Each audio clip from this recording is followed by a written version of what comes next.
was a boy, I knew I would eventually hit a crossroads where I would have to make a critical decision.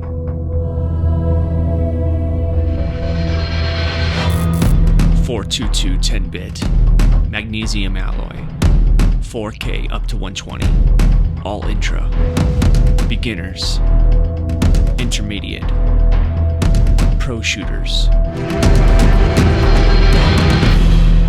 And we are just getting started. I have used both of these cameras in real-world situations on both professional work and as my main B cam in videos like this one. Today, we will be looking at side-by-side image comparisons in different lighting conditions to help you decide on what camera you prefer. I will also be sharing my experience with both cameras while I've owned them. This isn't a spec versus spec video. This is a user experience and actual realistic use case scenario type of video, and I'm gonna show you all the video comparisons that I've got with both of these cameras all along the focal length spectrum. I have heard that both of these cameras have the same sensor. Does that translate into the same color science? We will find out. We will also be using the same exact lenses on both cameras so that you can see if there's any difference in color science or image quality. For those of you who would like to play around with the footage, I left project files in the description for you to download for free.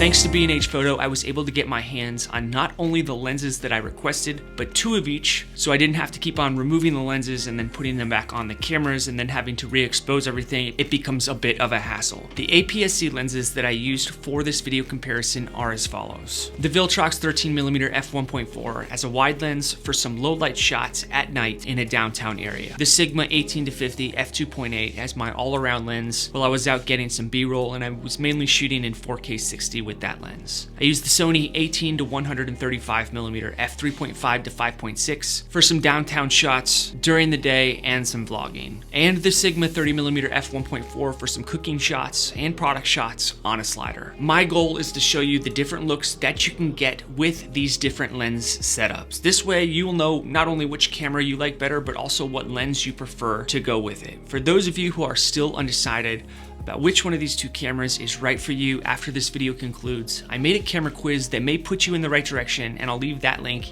in the description. All right, we have a lot of ground to cover in a small amount of time, so let's get into it. You ready? Let's go.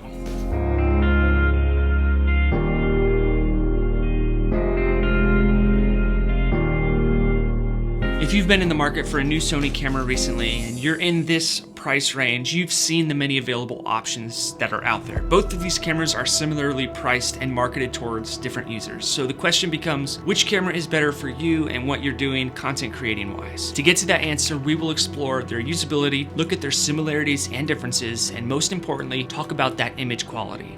This way you have all of the information that you need to make an informed decision. To start off, we know who these cameras are marketed towards.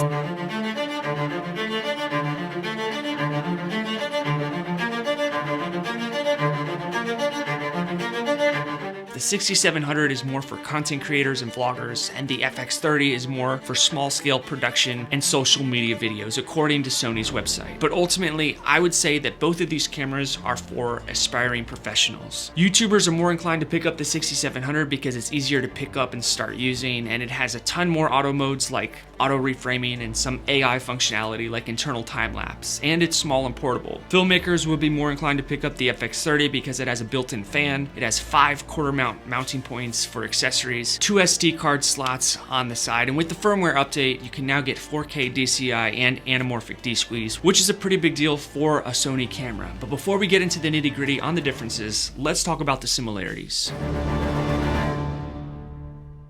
Both cameras are Sony E-mount. They both have 3-inch articulating screens. They use the same batteries, can shoot in 422 10-bit. They both have mic ports, headphone jacks, and HDMI out. They have USB-C, Wi-Fi, both collect gyro data for Catalyst Browse, and they both have intelligent hot shoes. They have the same menu system. They both have lens breathing compensation, focus mapping, and they can both connect to Sony's new Creators app, and they can both import LUTs. Now let's talk about their bodies.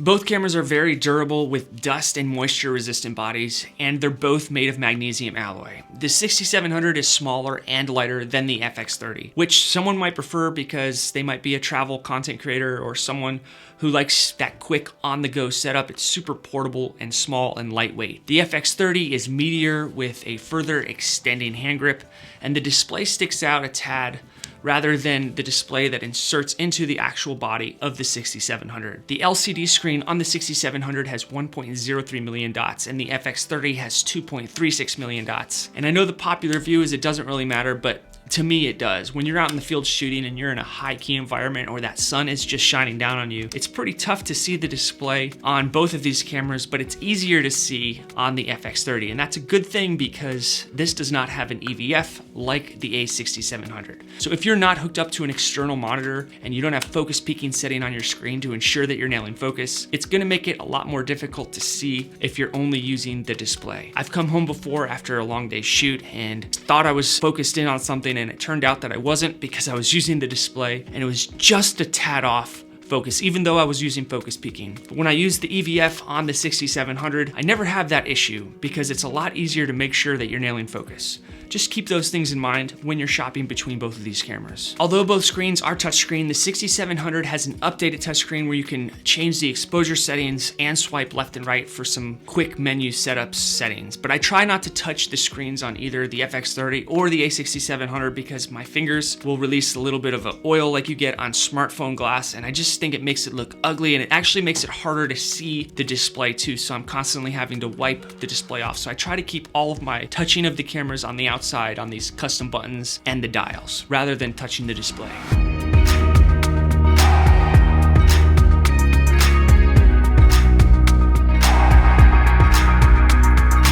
If you're a hybrid shooter, then the 6700 would be the way to go, mainly due to this 2.36 million dot EVF on the camera itself. It's not only good for making sure your videos are in focus, but even better for if you are a photographer. But the FX30 does have a zoom rocker with compatible lenses, so if you have a lens that is compatible with your Sony camera, you will be able to zoom in and out with the zoom rocker, whereas the a6700 does not have that. I have never used a zoom rocker on a camera such as this FX30, which is a cinema line camera. I could see myself using it on something like a point and shoot like the ZV-1, so this is kind of a moot point. I don't think I would ever use the zoom rocker, and I don't think there's any reason why for what I do, would ever need that. I like to twist the barrel of the zoom lens that I'm using because I feel like I get a little bit more accurate with my zooming rather than trying to use the electronic zoom with the zoom rocker on the FX30. So that leads us to the buttons on the outside of the camera. The more you have, the better in my opinion, because the more buttons and dials you have, the more customization you can implement and in turn make your workflow faster and more efficient while you're out in the field.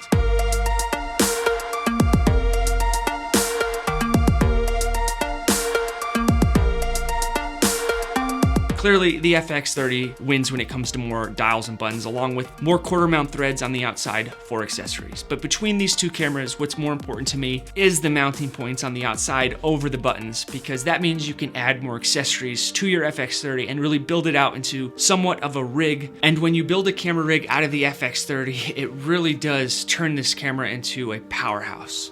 You could also get a cage for the 6700 and do a similar thing, but I feel like if you're gonna do that, then just go with the FX30, because the reason that the 6700 is so valuable is because it's small and portable, and you can pretty much use it as an on-the-go type of camera. If you're more serious about filmmaking and things like that, I would go with the FX30. But just because there are more mounting points on the FX30 than the 6700 doesn't mean you shouldn't buy a cage for the FX30. I still ended up getting a cage for the FX30 because cages are not only good to give you more mounting points other than these 5 mounting points that are on the outside of the camera, but it's also great to put a cage on your camera to protect it in case you drop it. I cannot tell you how many times I've dropped my cameras, and thankfully there was a cage on it and it protected it from getting dinged up. And you know, these things look so beautiful, I don't want to ding up my cameras, so that's why I would get a cage either for the FX30 or the a6700. It's always the first accessory I always recommend people get when they buy a camera. So just keep that in mind. Don't just get a cage for the accessories on the outside of the camera. Also get a cage so that you can protect your camera in case you drop it or ding it up while you're on the go. Now, you don't want to add too many accessories to the outside of your camera to the point where you don't have any access to any of your buttons or dials. I've done that in the past and it makes the entire rig counterintuitive. So make sure whatever cage you go with, you can still access everything on the outside of the camera, including the battery door. The FX30 clearly wins when it comes to more customization as far as buttons and dials goes than the 6700, and it also has something right here, a little focus toggle that you can use when you're using Flexi Spot for your focus. You can move around the little box and put the focus exactly where you want it. This helps a lot when you have the camera on a tripod, something of that nature, and you want to focus on something in the background and there might be somebody in the foreground. That's a pretty big benefit to having the FX30. A benefit that the a6700 has that the FX30 does not have is this little mode dial on the side that you can actually click between photo, video, and S&Q. With the FX30, you actually have to go through a push button, mode button on the back of the camera, and I prefer to have that little switch on the 6700. Both cameras do have intelligent hot shoes on the top of the cameras, which is nice when you have your own Sony mic that can connect to the top of the cameras and you're not gonna need any external wires going into the mic ports on the side. It's important to note this fact because if you're a content creator, you really don't wanna use the internal mics that are within your cameras. It's always best to get an external mic to make your audio sound more full and clean. The intelligent hot shoes on the 6700 is a bit off to the left and the FX30 is closer to the center. The reason why this matters is because if you ever have an external mic on either of these cameras and you go to balance that onto a gimbal, the FX30 will balance a lot more centered than the a6700, which might have a little bit of a left lean, especially when you have something throwing off the center of balance on the camera themselves. You don't want to throw your center of balance off when you're on a gimbal, and you also don't want to throw the center of balance off when you're creating a video like this one. And I believe the center of balance in every video is the music that you use, and that brings us to today's sponsorship, which is Audiio.com. That's audio with 2 eyes. Okay, so if you've been watching my channel for a while, you know I'm big into music and sound design in my videos, like the intro to this video. In the past 4 videos, I've used Audiio.com, so I'm a real user. But what makes Audiio.com stand out to me is that their music is from real artists, not stock, and their music selection is fire. But the new feature that is revolutionary to this space and has me very excited is a feature they offer called Link Match AI. Link Match AI allows Audio Pro subscribers to search their entire catalog, as of right now, 8,000 songs, by adding a URL of a song that you like from, say, YouTube or Spotify or Apple Music or other sites. And then Audiio will find a similar sounding song from their bank of music 18 times faster than if you tried using the traditional method, which is basically using keywords and filters. You can sign up and test it out for yourself, and you get up to 3 free searches if you are a free member. But Pro subscription holders get full access to this feature, and I have used it and it is a game changer. Also, their music and sound effects cover virtually every media use, including client work. That's huge, especially if you're doing client work and you don't want their videos to get flagged, and then that's a reflection on you. I will leave a 70% off discount code in the description for those of you who want to create your videos faster. All right, let's get back to our video. Both cameras have USB-C, HDMI, headphone, and mic ports. The big difference here is the 6700 has a micro HDMI port compared to the full-size HDMI port that you get with the FX30. This is a pretty big deal if you are ever going to record externally or monitor your image externally.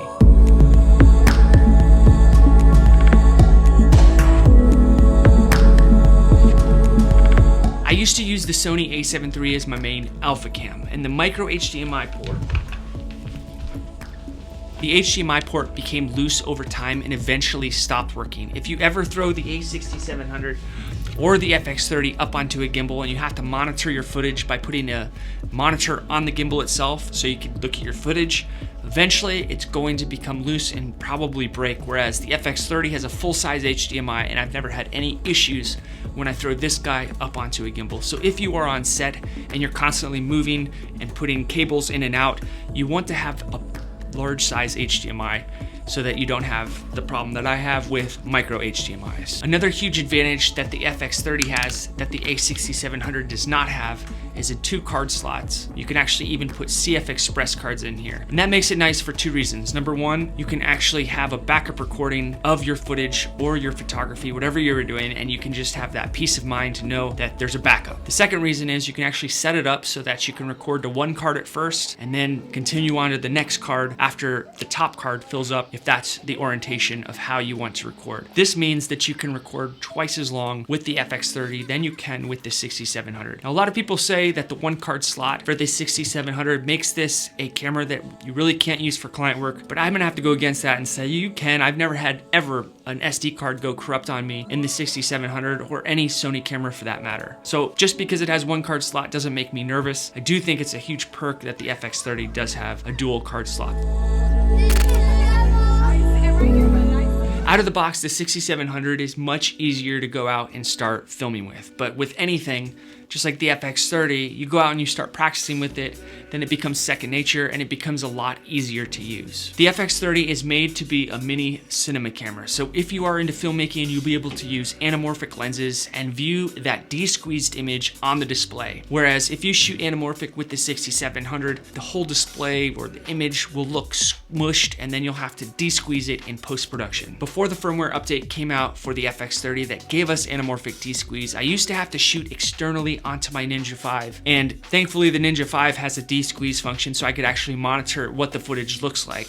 And I didn't have to wait until I got into post-production and then thought, oh shoot, my image was not how I thought it would be. But now that I can do it within the camera, it does make it a lot easier. At this point in time, if I want to shoot anamorphic with the 6700, then I would have to rig it out and put a monitor on top to see what the image looks like de-squeezed. If you do end up purchasing an anamorphic lens for your FX30, make sure it's a lens that can either do 1.33 times or 2.0 times because that's what the FX30 offers. Also, that firmware update gave us 4K DCI, which is the 4K format used by digital cinema cameras, and it has a resolution of 4096 by 2160.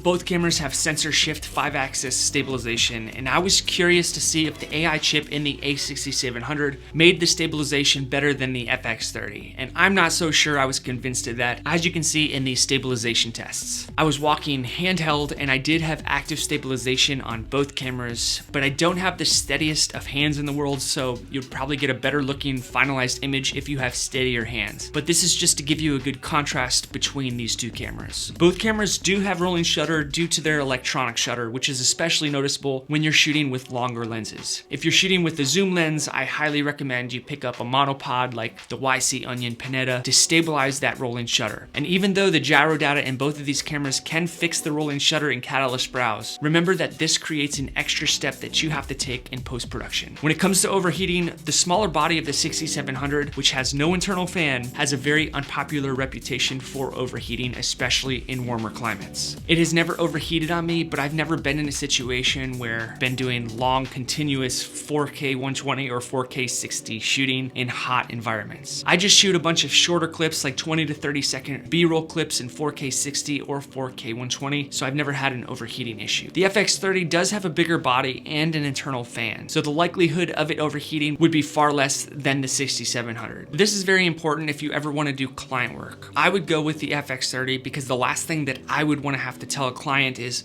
can we wait 30 minutes while I wait for my camera to cool down? If you are a live streamer, then I would go with the FX30 because of its internal fan. You can always get the Ulanzi cooling fan for the 6700, which has drastically helped my overheating tests, but still, that's just another accessory that you're gonna have to go out and buy. For photographers, both cameras can shoot in 26 megapixel photos in both RAW and JPEG. The 6700 can shoot up to 11 frames per second, whereas the FX30 can only snap 1 frame per second. Depending on what you're shooting, this is something that you want to consider as a hybrid shooter because most of the photographers that I've talked to in the past like to have between 3 to 10 bursts per second in their cameras to ensure that they got the shot that they were hoping for. I like the idea of using a camera that only gives you 1 shot every second because then you don't become trigger happy and go out and get 2,000 shots in a 10-minute photo shoot. And then you're gonna have to come home and go through all of those photos. To me, it's just a waste of time. I say get the frame right and then take your shot. But sometimes in order to get that perfect shot, you do need to take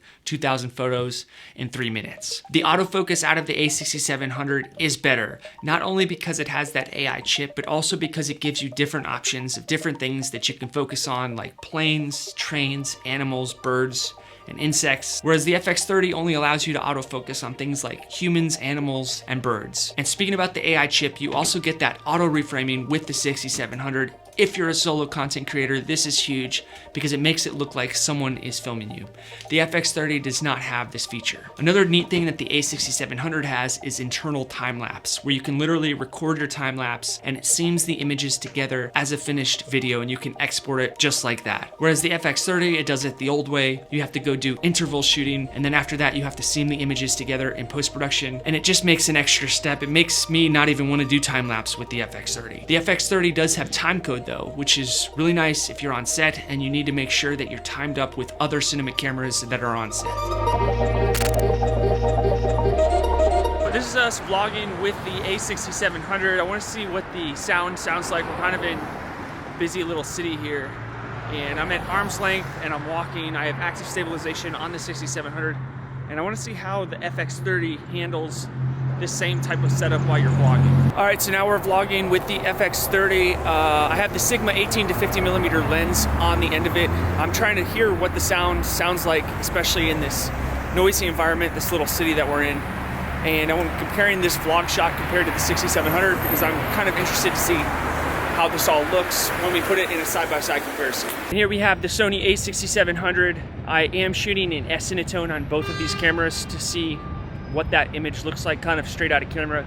I might do a small bit of grading just to fix up those skin tones, but really I'm focused on not only the audio but also the stabilization when I'm at arm's length. I have active stabilization set on both cameras. All right, so there's your walking vlog test for both cameras, FX30 and the a6700. All right, so we're vlogging now with the Sony FX30. I do have the 18 to 135 on the end of it. I have the camera at arm's length. I do have active stabilization on, and we're also testing out the audio to see what that sounds like. So we're kind of seeing how stabilized this footage is compared to the Sony a6700. Both cameras can shoot in 4K up to 120 with a 1.5 times crop and the loss of active stabilization. This becomes a problem because with all of that crop comes a loss of image quality and a lot more noise in the shadow areas. To me, it almost makes me just stay at 4K 60, which produces no crop, and you can still use active stabilization when you're in a situation where you're trying to film some B-roll that needs to be slowed down. When you switch over to 4K DCI on the FX30, you will get a tad more pixels, being able to shoot in that 4096 by 2160 rather than just the normal 4K, which is 3840 by 2160. The broader resolution of 4K DCI won't give you any more vertical room, but it will give you more room to work with on the outsides of the frame. However, you can only shoot in 60 frames per second while you're shooting in 4K DCI, which is something to consider if you plan on shooting in 4K 120, and that was the main reason you got the FX30, to shoot in 4K DCI 120. Well, it's not happening unless they come out with another firmware update. Both cameras can shoot in all-eye, which gives you an excellent image quality, but they also have H.265 for smaller file sizes without losing too much of that image quality. I personally set up my cameras in XAVC HS 4K and shoot in 420 10-bit. And I don't really see any quality loss compared to 422 10-bit, and I'm also able to work with smaller file sizes. My computer loves it. The 6700 cannot export RAW, whereas the FX30 can record externally in 16-bit linear RAW. This is a pretty cool feature because you'll get a lot more dynamic range, but the drawback is the workflow to edit that RAW footage and the file size. But if you know what you're doing and you have the time to record in 16-bit linear RAW, you can really make your footage look like you are filming a Hollywood movie, as long as you're color grading it correctly. Both cameras can shoot in S-Log3 and S-Cinetone, but the FX30 has Cine EI. S-Log3 is a color space, a flat picture profile designed for maximum room to color grade. Cine EI, aka Exposure Index, is an exposure tool that allows you to increase your dynamic range to boost an extra step in dynamic range, which will give you cleaner shadows. I've been holding the a6700 upside down this entire time. That's just great. The low light performance of both cameras is about the same. Both cameras have dual native ISOs of 800 and 2500, and I made sure not to cross over that 800 mark because I wanted to really see how that low light performance was at 800. As you can see, with the higher shutter speed and the 60 frames per second, the low light performance is outstanding, and I didn't seem to find much noise in the shadows. This would make both cameras great candidates as wedding video or photography cameras. I think as long as you get a decent lens with a fast enough aperture, then you should be good to go out and shoot some professional work in low light settings. When we are comparing two very capable cameras like this, I find that no matter what camera's advertised dynamic range is, it's the lens that's on the front of the camera and the person behind it that will really make a difference. So don't get too hung up on all of the details and the specs. Instead, I would suggest going out and practicing more, getting out there and just shooting with them and understanding the principles of light and exposing your camera correctly. You have to ask yourself, what are you planning on filming? You can clearly cross over both cameras with different users. You could use the FX30 as a vlog camera, and you could certainly use the 6700 in professional circles with the concern that it may overheat and you'll have to have a backup camera and record externally. But if you plan on making talking head videos like this or vlogging, then I would go with the 6700. And if you plan on storytelling and doing documentary type work, making higher end commercials for clients, then I would suggest going with the FX30. So that's my comparison of both of these cameras. I hope it helps you in your quest to find the right camera for what you are doing. Don't forget to follow me on Instagram at The Film Alliance. I'm Joe, and until the next video, thanks for watching.